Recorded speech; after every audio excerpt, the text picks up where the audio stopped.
name is Lee. I'm a director of admissions at Regal Care. We're a nursing facility based in Worcester. We offer long-term care and short-term rehab. If anyone has any questions, wants any goodies, I have a little table in the back. You can definitely grab some, ask any questions you would like. I am here today. We are sponsoring a discussion with WICN, DJ Nick Noble, most of the folk revival on WICN. Award-winning radio host and historian Nick Noble grapples with an internal question: what is folk music? A brilliant journey of discovery in a story and a song. Then during lunch, enjoyed DJ Nick and local folkies Donald Prog, Chuck and Mud, and Ronald Carlson, who will play Songs of a Campfire. Enjoy the program and welcome Nick Noble. Thank you.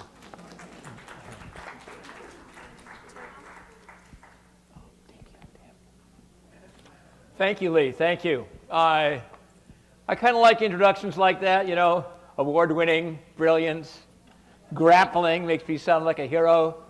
In the words of Lyndon Johnson, my father would have loved the introduction, and my mother would have believed it.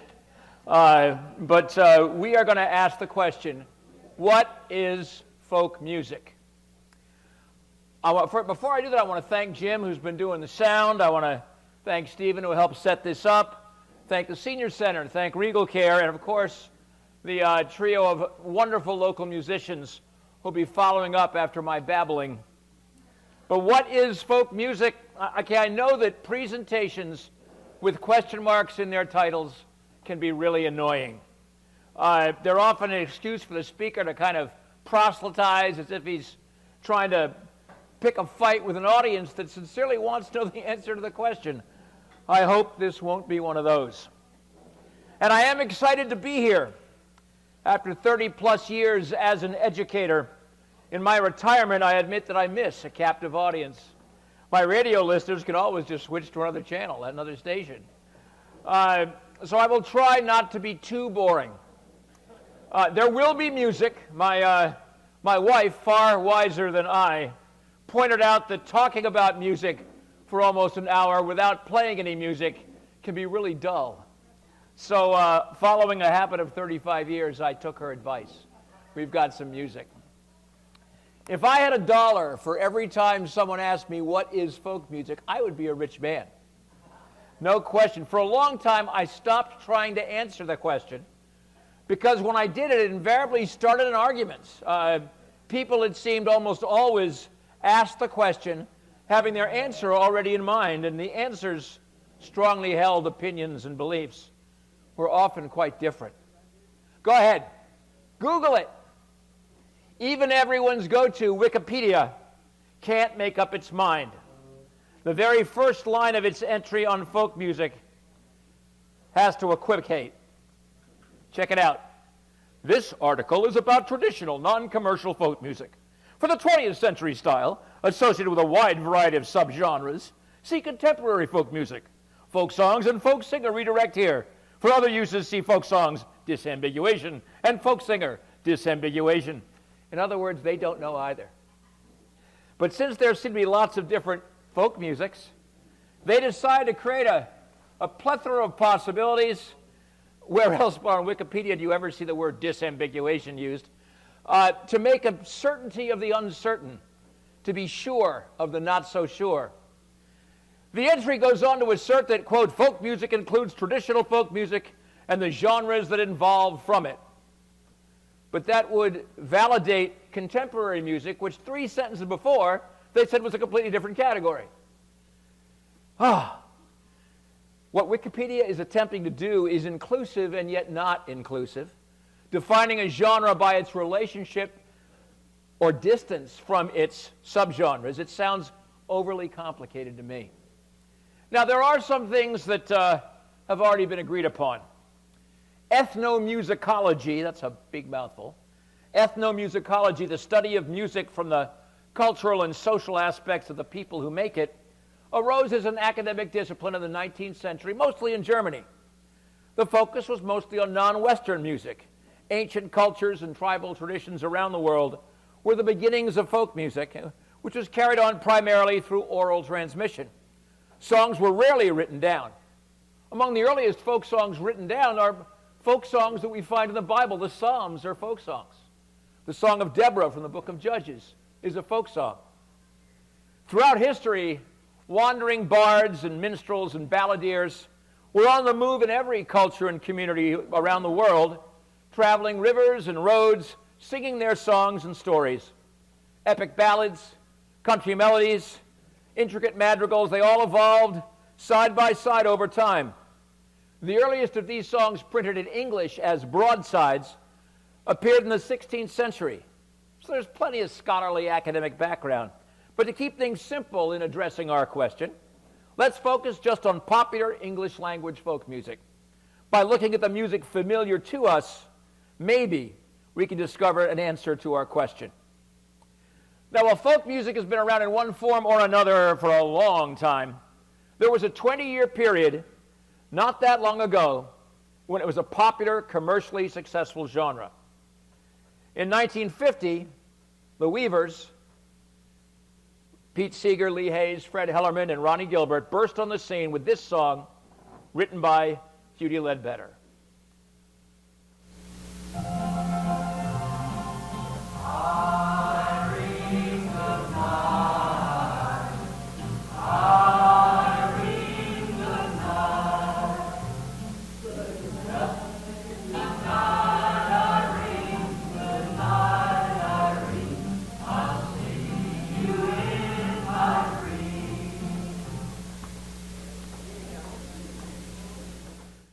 Now, Goodnight Irene rocketed to the top, becoming the first folk song ever to be #1 on the Billboard charts.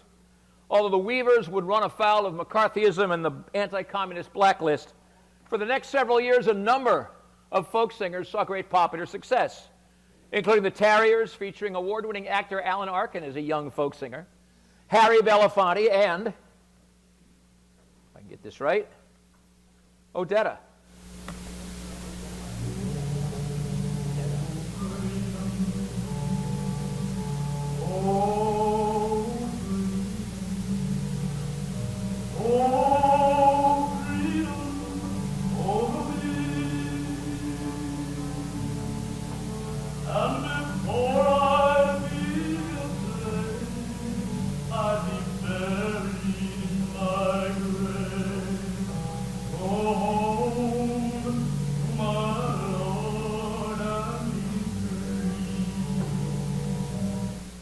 So Odetta helped make the public aware that the roots of folk music included African-American spirituals, as well as their musical descendant, the blues.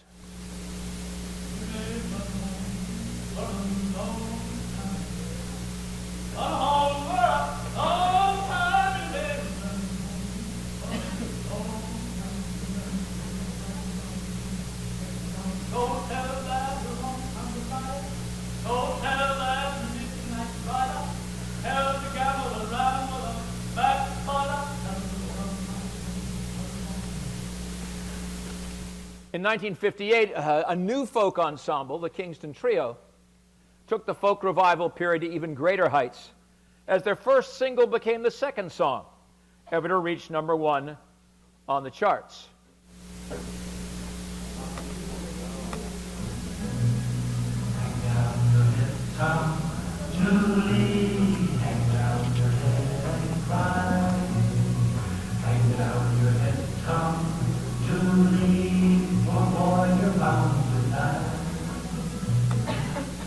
Now,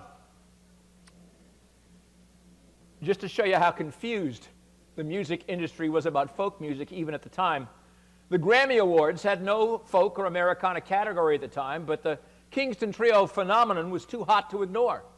So the next year, a trio of young men from Hawaii, recording under a name borrowed from Jamaica and the Caribbean, and singing a folk song from along the Appalachian Trail, won the very first country and western Grammy.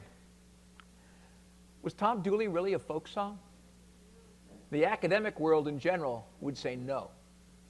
In 1952, the professors who made up the International Music Council at its 1952 conference said that folk music, and I'll just read the quote, I don't have it up here, is music that has been submitted to the process of oral transmission. It is the product of oral transmission. It is the product of evolution and is dependent upon the circumstances of continuity, variation, and selection. Sounds like Darwin talking about music. Well, we understand oral tradition. In every generation, there are kids who can sing every word of every song they heard on the radio that afternoon. We've all done it. And we all know our kids and grandkids can do it, although their songs are a little different from what we were listening to. But they all do it. Oral learning by ear is easy. That makes a certain amount of sense. But otherwise, the International Folk Music Council's description is, while very specific, is also extremely vague. So a professor from NYU decided to put together a more precise list of qualifying criteria for a folk song. There we go. These are Dr. Samuel Forcucci's 9 points for identifying a folk song's authenticity. It has to tell a story, be the musical expression of common people, have an unknown author, be colloquial, be highly singable, be simply structured, be effective when unaccompanied, be indigenous to a particular region, and be authentic. I'm not sure how being authentic can be a criteria for being authentic. But, so let's break down these terms in terms of the 2 hit songs we just heard. Tell a story. Well, Goodnight Irene tells kind of a story, although the narrative is a tad disjointed. In the first verse, he gets married. Last Saturday night I got married. And then he gets divorced. Me and my wife have parted. In the second verse, he's suicidal. Terribly suicidal. Sometimes I take a great notion to jump in the river and die. And in the third verse, he gives advice. Stop rambling, stop your gambling, stop staying out late at night, go home to your wife and family, and stay by the fireside bright. I can't get down that low. So Tom Dooley also, of course, is clearly a story. It's based on a true story. So both songs check the first box of Forcucci's requirements. The musical expression of a common people, what the hell does that mean? Is it geographical? Well, then Tom Dooley, based on a true story from Appalachia, qualifies. But what about Goodnight Irene? It was written by a poor black ex-convict. Is common an elitist or even racist reference? Who knows? Have an unknown author. Uh-oh. That clearly rules out both songs. Goodnight Irene, we know who wrote that, Hugh Ledbetter. And Tom Dooley, at least the verses we know, the chorus may be older, were put together by a man named Frank Prophet. So according to scholarship, neither is a folk song. The 2 Odetta songs you heard probably would qualify, but Forcucci's entire list has problems. Story, what about the songs that don't have stories? Stories about mountains and sunshine, and there are no stories there. Common people, we already talked about that one. That has some real issues. Authorship, here's a question for you, and there's a true story behind this. What happens when you've got something, you didn't know the author of it, fit all these qualifications, and you've got a folk song? 50 years later, some archaeologist digs up something which proves it was written down, you know who wrote it. Does that make it automatically not a folk song? There's a famous folk collection by Frank Warner. Went to New Hampshire, found a song called Jolly Roving Tar, and he wrote it down. Wow, this is a great folk song. Oh, it's a maritime song, a sea shanty. It's awesome. It wasn't until about 60 years later when his son, my friend Jeff Warner, discovered that it was written as a Broadway show in 1885, and someone from this New Hampshire family went down there, heard the show, came up, sang it a lot in the house, and all of a sudden it became one of those orally transmitted things that no one knew who wrote it. How many are familiar with the Kingston Trio's song Scotch and Soda? It's a wonderful song, and Dave Gard of the Kingston Trio spent 30, 40 years trying to find out who wrote it, because someone had to write it. These songs don't appear out of the air. Lack of authorship seems kind of silly to me. Colloquial, does that mean you have to say ain't in every verse? Singable, who decides that? Simply structured, again, who defines that? Effective when unaccompanied. Regional. It's kind of silly. So how are these songs, whether university professors call them folk or not, how these songs were discovered? They were collected. Beginning in the 1800s, interested individuals began wandering the highways and byways of their worlds, hunting down the songs of the folks in various regions. Among those collectors was Francis James Child, a Boston native who would serve as a Harvard professor. He published his seminal work, English and Scottish Ballads, in the late 19th century. Child believed that folk ballads came from a more democratic time, when society was not so rigidly segregated into classes, and that his child ballads, as they came to be called, represented the voice, the true voice of the people. He collected mostly words from broadsides, the printed sheets of song lyrics from the 16th and 17th centuries, as he was no musician. Music, as well as words, were the purview of Francis James Child. And Francis James Child, with Cecil Sharp, I get them mixed up, were the purview of Cecil Sharp. I'm just going to check something out here. And Cecil Sharp, I'm going back here, make sure I get the right track. We'll see. Cecil Sharp was an Englishman who traveled the more rural regions of Great Britain and America collecting songs. When he heard an old gardener in Yorkshire, England, singing the following, he collected his very first folk song.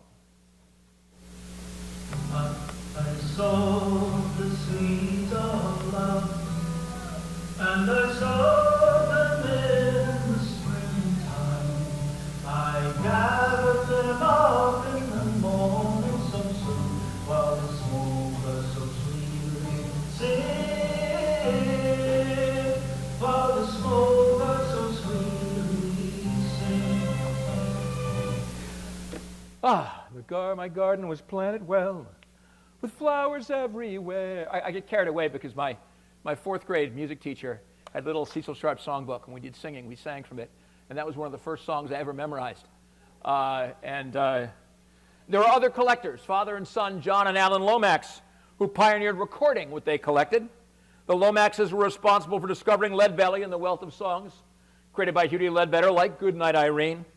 Frank and Ann Warner discovered a number of folk singers and folk songs in both the rural South and rural New England. Photo up here is Ann Warner recording Frank Prophet singing his Tom Dooley. Ethnomusicologist Charles Seeger, the father of Pete Seeger and his musical siblings, also collected folk songs, as did music teacher Josephine McGill and performers like Burl Ives and Max Hunter. Most of them didn't worry too much about exact definitions. It was Charles Seeger who said, "Defining folk music should reject any rigid boundaries and should recognize many different types, primitive or tribal, elite or artistic, traditional or popular."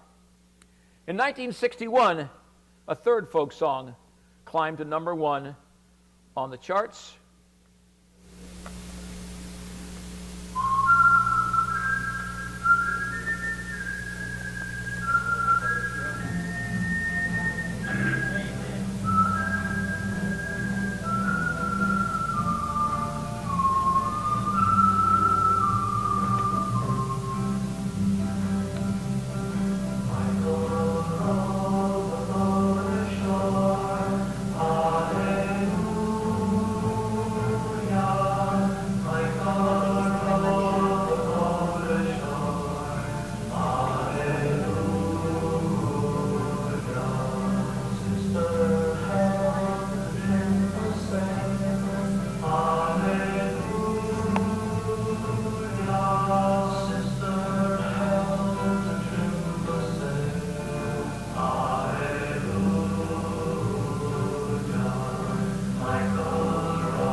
Now, Michael, by the original Highwaymen, this is not the later country and western supergroup, certainly met Forcucci's 9 points of criteria, although its story narrative is even more vaguely presented than Goodnight Irene's.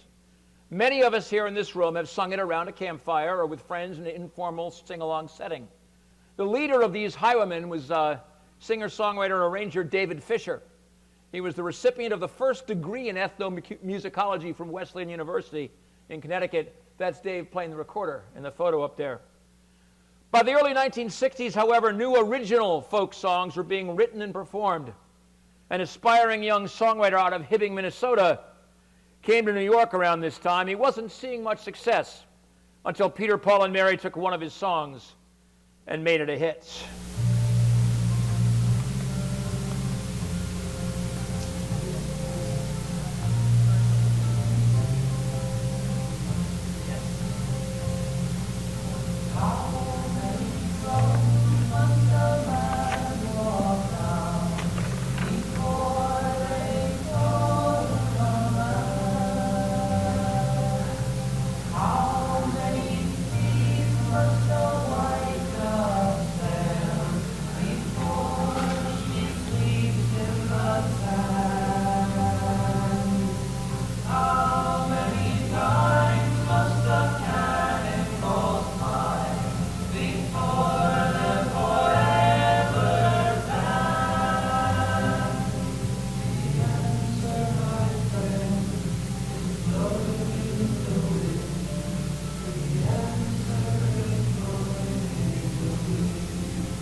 Dylan wrote it, and he was instrumental in turning the focus of folk music toward the budding protest movements of the time.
That last verse is about as appropriate today as it was when he wrote it some 60 years ago.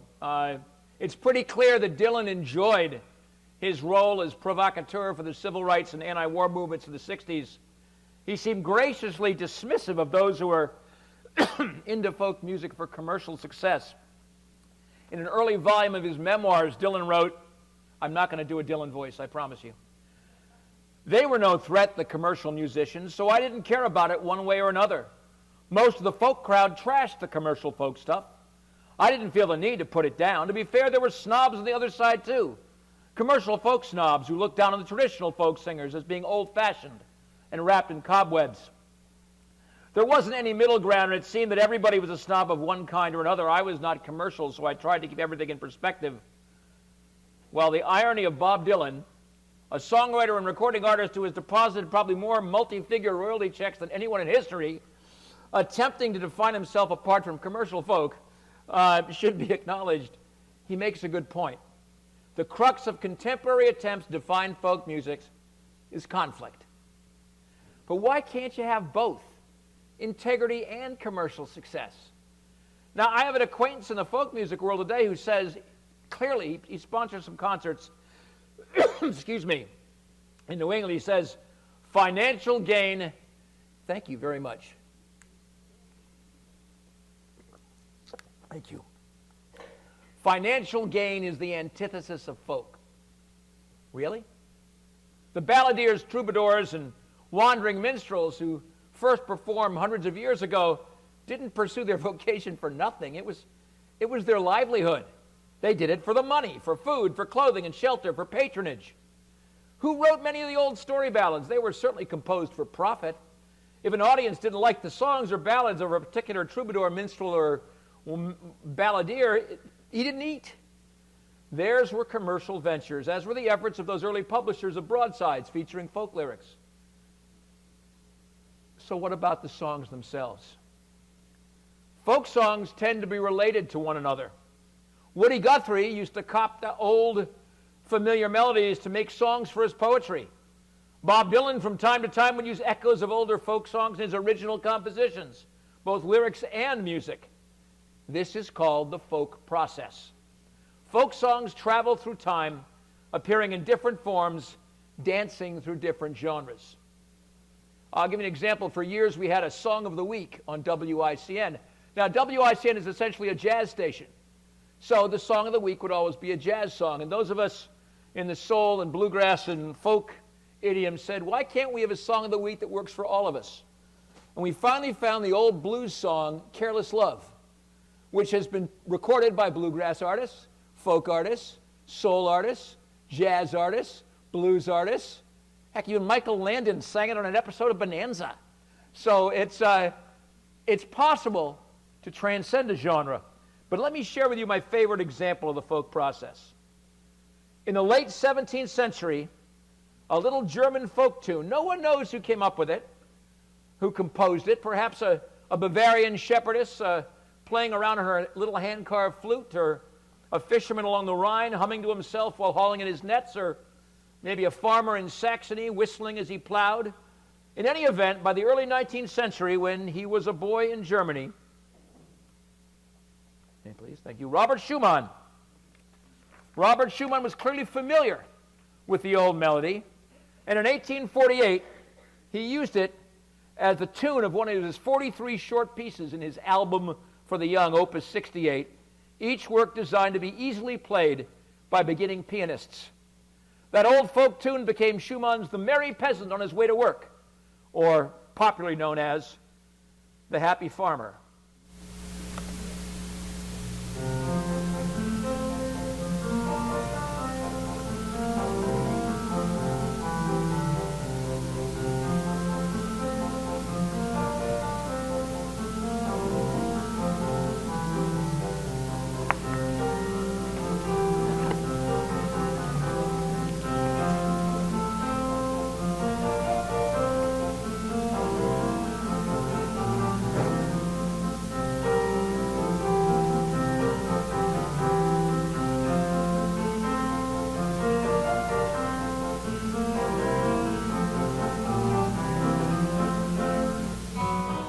Now, in the first decade of the 20th century, songwriters F.A. Mills and Thurland Chataway was from Springfield, Massachusetts, took Schumann's The Happy Farmer, added a chorus, and turned it into an American music hall song called Red Wing, popular in vaudeville theaters throughout the country.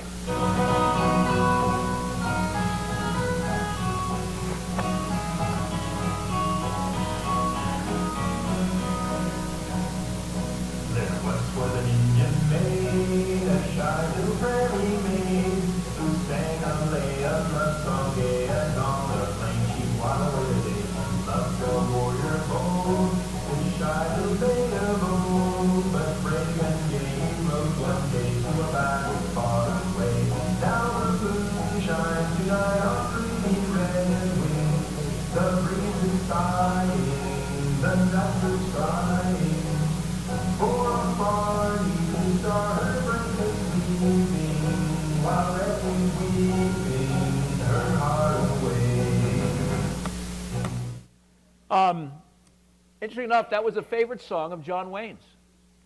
He sang it in the film War of the Wildcats, also known as In Old Oklahoma, in 1943. Yes, I've got a recording of John Wayne.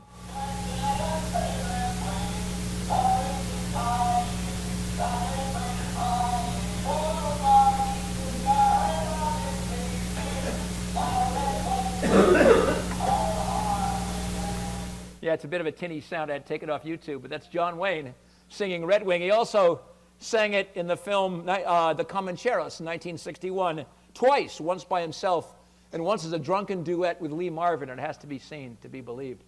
In 1939, MGM composer Herbert Stothart used that same music as part of the underscore in The Wizard of Oz, particularly when a certain little dog was involved. It became Toto's theme. Check it out.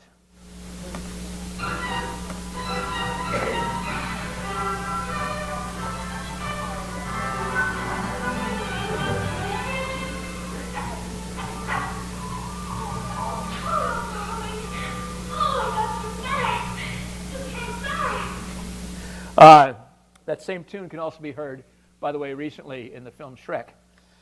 In June of 1940, Pete Seeger and Woody Guthrie were featured performers at a union rally of Texas oil workers. As the rally was ending, the wife of one of the union organizers approached Woody Guthrie with a question. "Mr. Guthrie," she asked, "why don't you ever write songs about we women who are active in the labor movement?" Inspired, perhaps guiltily, Guthrie sat down that night at an old typewriter and wrote out the lyrics to a song that would be sung at union rallies across the English-speaking world. He set those words to the tune of Red Wing.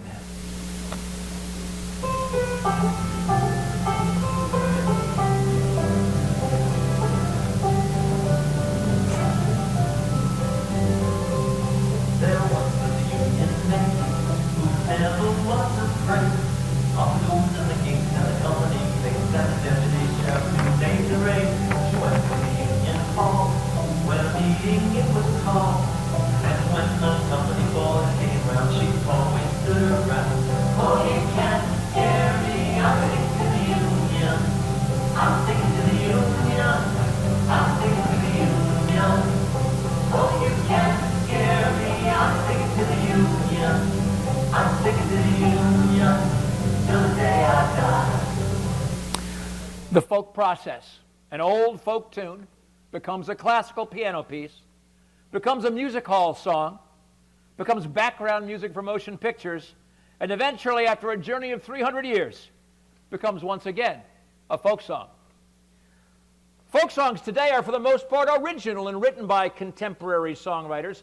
I have an issue about the word contemporary, but we'll talk about that in a minute. Here is, from the late 60s, is Judy Collins. Judy Collins singing a song written by a then virtually unknown songwriter named Joni Mitchell. Check it out.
Joni Mitchell would not remain unknown for very long. Different sounds became part of the folk scene, including the emergence of what was called folk rock. I said that modern folk songs were mostly contemporary and original, but not always. The lyrics to one of the first folk rock hits were some 3,000 years old, from the book of Ecclesiastes with music by Pete Seeger and the Byrds. The Byrds took that song to #1 in late 1965.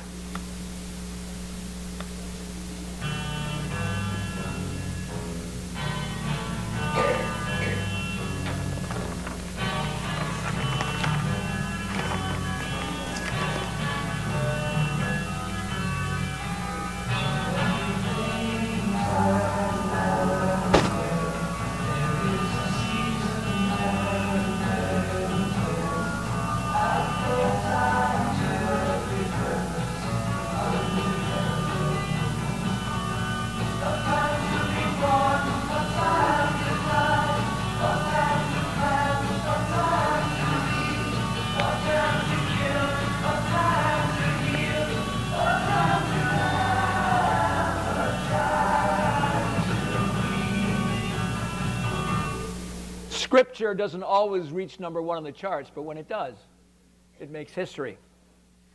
The folk revival period, from which my radio show gets its name, lasted from roughly 1950 to 1970.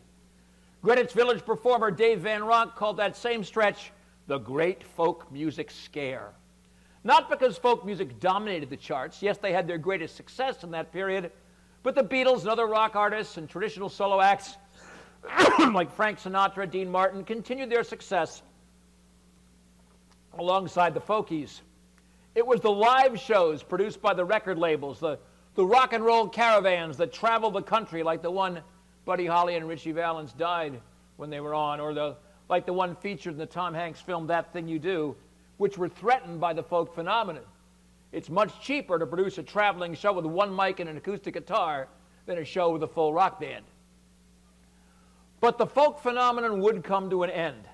The last folk song to top the charts did so in 1970. It came from the pen of a young songwriter named John Denver, and it was Peter, Paul, and Mary's greatest success. You all know Leaving on a Jet Plane. About 6 of you singing along out there, so that's going to happen. So the question is, what is folk music?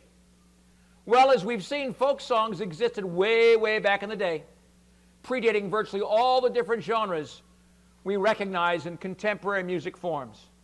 Well, now I'll get mad at this, and you lost the screen too now.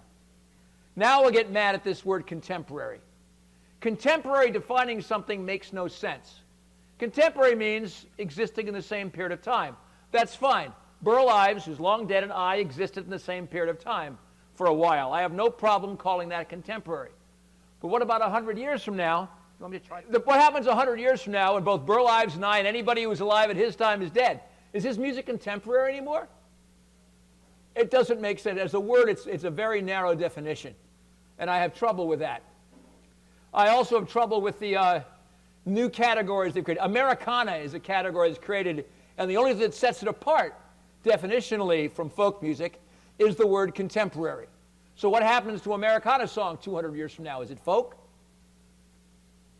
Genreification, which is a real word, by the way. The Urban Dictionary says so. Genreification is clearly an artificial construct. A couple of years back, I heard from a gentleman, we'll call him Fred, but that's not his name, who, while agreeing that all genre labels are artificial, pointed out that culture is always artificial, all of it. That's just what it is. It's how we humans order our worlds. Fred then continued, I do, however, believe in the idea of musical genres. Jazz is something, blues is something, classical is something, opera is something, pop is something, indie is something, country is something. True, there are lots of opinions about what each is. That's how the name game is played. Yes, the name game. I see his point, and I generally agree. Jazz is indeed something. My station plays it 18 hours a day. Blues is indeed something. But just consider how many hundreds, even thousands of times those two different genres have intersected.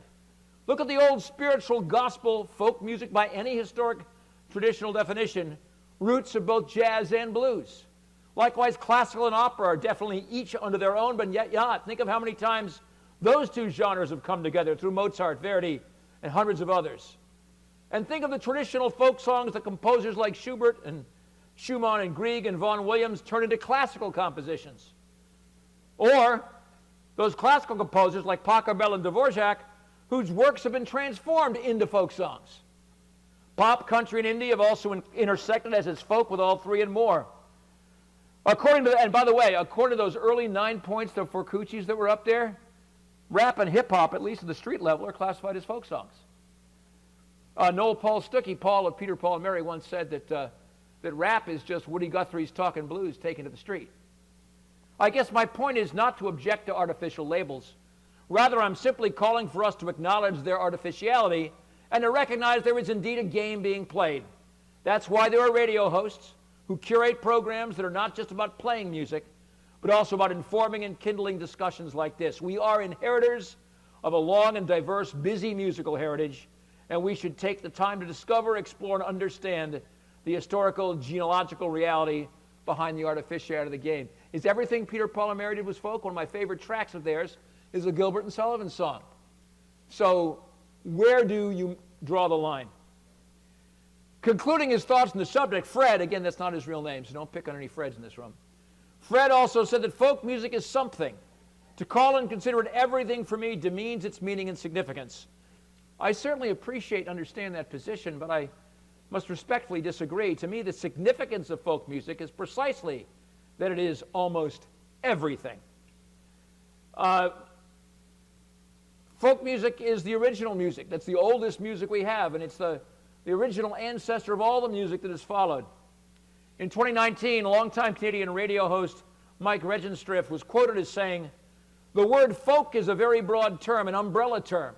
It's not a guy in a coffee house singing in his own song with an acoustic guitar, although that's certainly part of it.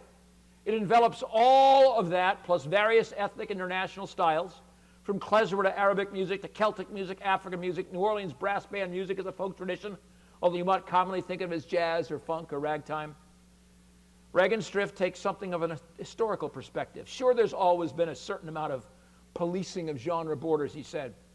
If you think back to 1965 when Bob Dylan went electric at Newport, some of the old guard folkies were very upset about it. Today, what Dylan was doing back then is very common in the folk scene. Good point, Mike. The late Jessie Norman, a dramatic soprano who defied genre restrictions, put her objection to genre classifications quite pointedly. Pigeonholing, she said, is interesting only to pigeons.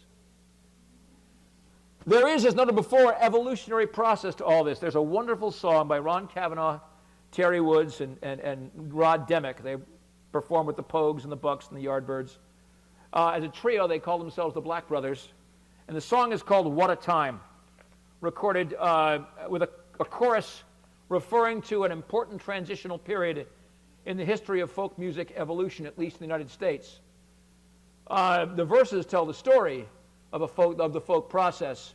The song is from the Irish perspective, but as Worcester is the home of the very first Irish settlement in the United States, I thought it would be appropriate. I will put the words up on the screen because they sing them pretty fast. They're hard to follow. But the song best describes how the folk process works in creating newer sounds.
Defining folk music reminds me of what my brother-in-law, a retired wine steward, used to say about wine. If you like it, then it's a good wine. If you don't, then it isn't. It all comes down to what you think and what you feel. I believe that folk music is at the root of all music traditions. Okay, most. I still have an issue with overproduced electronica. I guess that's my bad wine. Perhaps the simplest descriptives are the best. The classical composer Gustav Mahler was not a fan of prioritizing the past at the expense of the future. Tradition, said Mahler, is not the worship and preservation of the ashes, but the passing and handing on of the fire.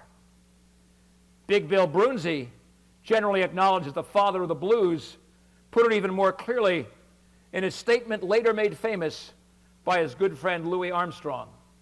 All music is folk music, because I ain't never heard a horse sing a song. Thank you.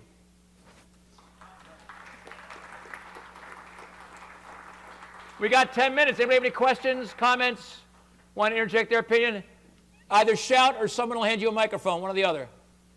Go ahead. I see you. What is your favorite Hello. artist and why? What is my favorite? What and why? I missed that. Artist? Oh, that's tough. That's really tough.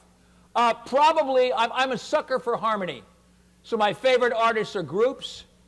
So either, I think the original Highwaymen, because their harmonies are so tight and good, but there are others. I love Peter, Paul, and Mary. I love the Brothers Four. There's so many I like, but I am a sucker for harmony, I must admit.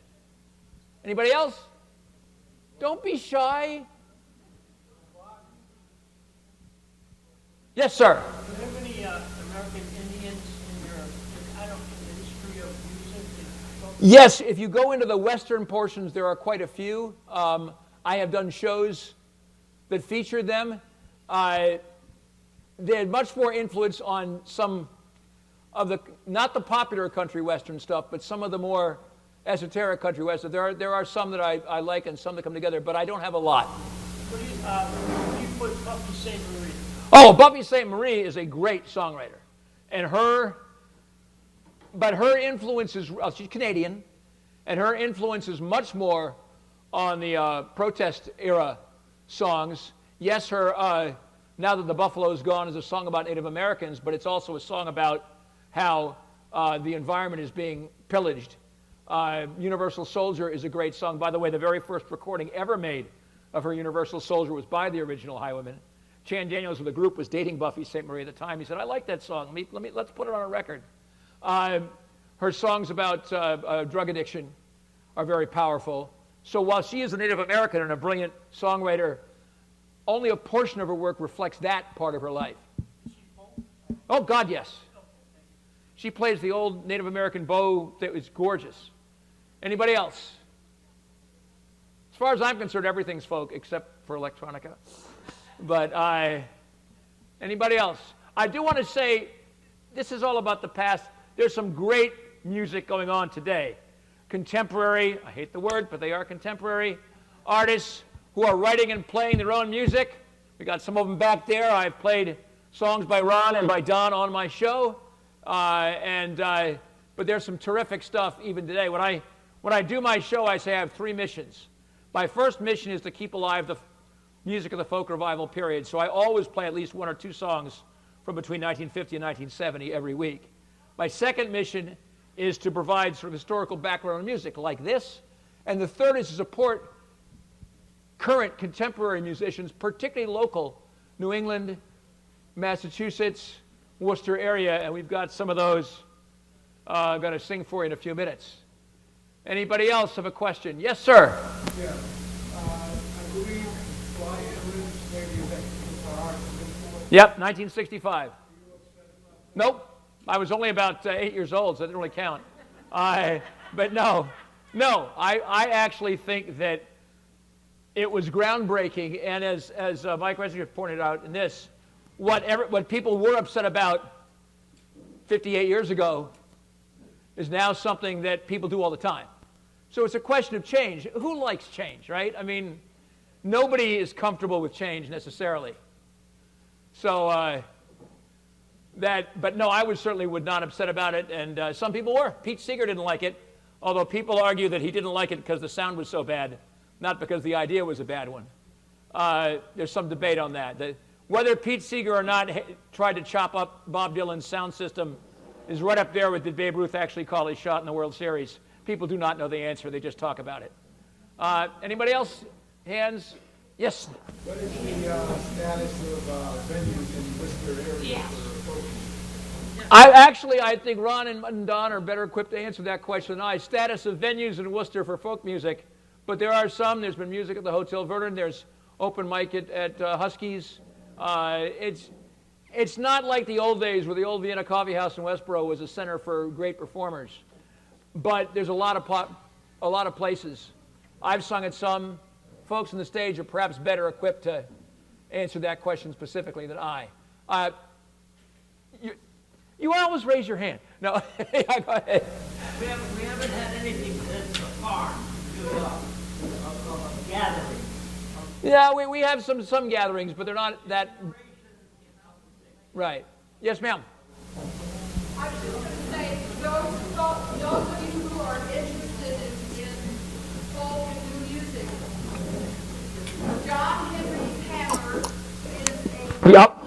coffee house on the second and fourth Fridays of every month at First Unitarian Church on Main Street. Yeah, I've sung at that one too. It's great. And it starts there by 6:30 at 12.